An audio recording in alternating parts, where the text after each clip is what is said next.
दैनिक दखनी स्वराज्य प्रस्तुत मुक्त भाष्य मालिका कुचर ओटा, जे तुमच्या पोटात ते आमच्या ओठात. नमस्कार,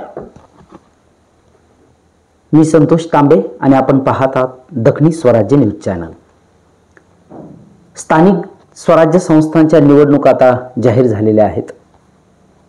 लवकरच आचारसंहिता लागेल.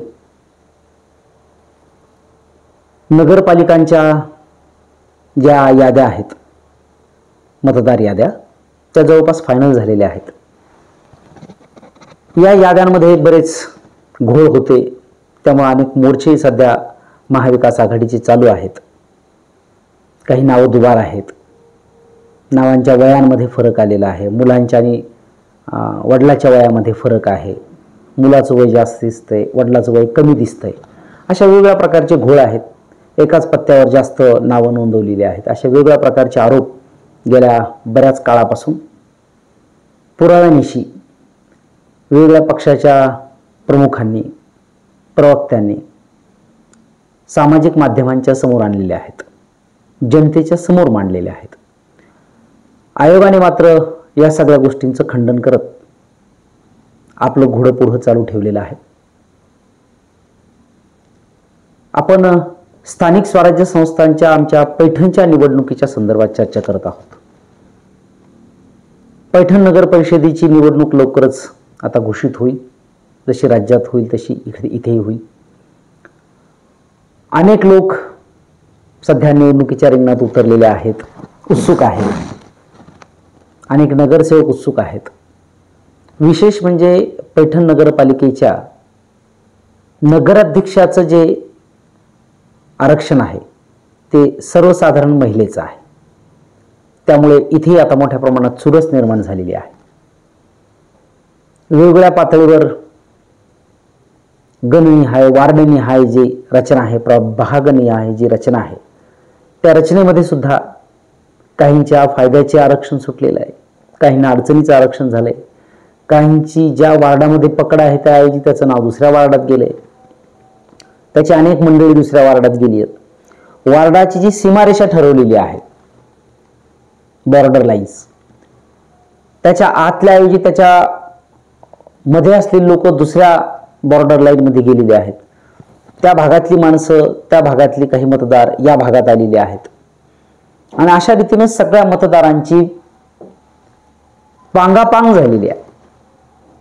आणि याचा परिणाम जे निवडणुकीला उत्सुक आहेत, वेगवेगळ्या पक्षाचे उमेदवार, त्यांच्यामध्ये अस्वस्थता आहे.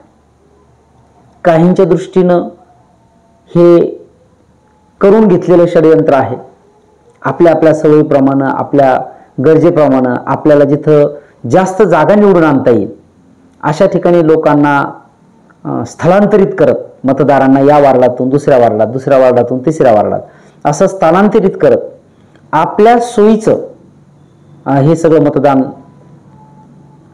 वितरित करण्यात आलेलं आहे, बदलवण्यात आलेलं आहे, असे काहींचे आरोप आहेत.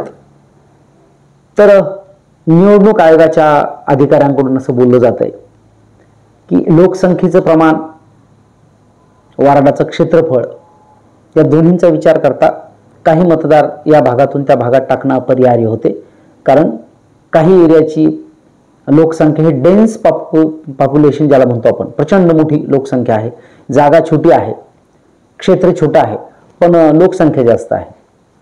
आणि काही ठिकाणी क्षेत्र मोठं आहे, म्हणजे प्रभागाची बॉर्डर मोठी दिसते, पण तिथे लोकांचं प्रमाण जे आहे मतदारांचं ते कमी आहे. त्यामुळे मग ही गरजेनुसार मतदारांची एक तांत्रिक बाजू त्यांनी मांडली आणि त्या पद्धतीने आम्ही ते केलेलं आहे. त्यामुळं इथे कोणाचा दबाव आहे असं ते मानत नाहीत. त्यामुळे हजारो आक्षेप नगरपालिकेकडे येऊन पडले होते. त्या आक्षेपाचं आता काय झालंय आणि त्यातले किती स्वीकारले गेलेत हा कळीचा आणि भविष्यातला मुद्दा आहे.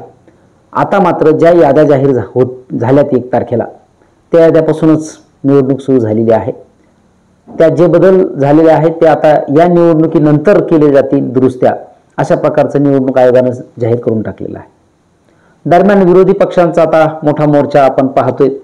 सत्याचा मोर्चा म्हणून काल परवाच मुंबईला मोठा मोर्चा निघाला आणि या मोर्चामधून आधी मतदार याद्या स्वच्छ करा, दुबार नावं वगळा, योग्य नावं योग्य पत्ते ते द्या. प्रयत्न करावा की आधार आणि मतदार हे दोन्ही कनेक्ट व्हावेत. असं झाल्यास देशातले मतदाराचं जे प्रमाण आहे ते योग्य आणि स्वच्छ होईल. आणि यासाठी भूमिका आता विरोधी पक्षांनी घेतलेली आहे. याला किती प्रतिसाद निवडणूक आयोगाकडून मिळतो हे बघणं जास्त उत्सुकतेचं ठरेल. पण दरम्यान निवडणुकीचा बिगुल आता या आठवड्यामध्ये वाजतोय आणि लगेच उमेदवारांना कामाला लागावं लागणार आहे. अर्थात सगळीकडे उमेदवार कामाला लागलेलेच आहेत. त्यामुळे जरी नावं बदलाबदली झाली असली तरी आहे त्या स्थितीत लढण्यासाठी जवळपास सगळेच सज्ज आहेत. या सर्वांना आपण या निमित्ताने शुभेच्छा देऊयात. आणि पुढच्या भागामध्ये पैठण नगरपालिकेच्या नगराध्यक्ष आरक्षणावर चर्चा करणार आहोत. तोपर्यंत नमस्कार.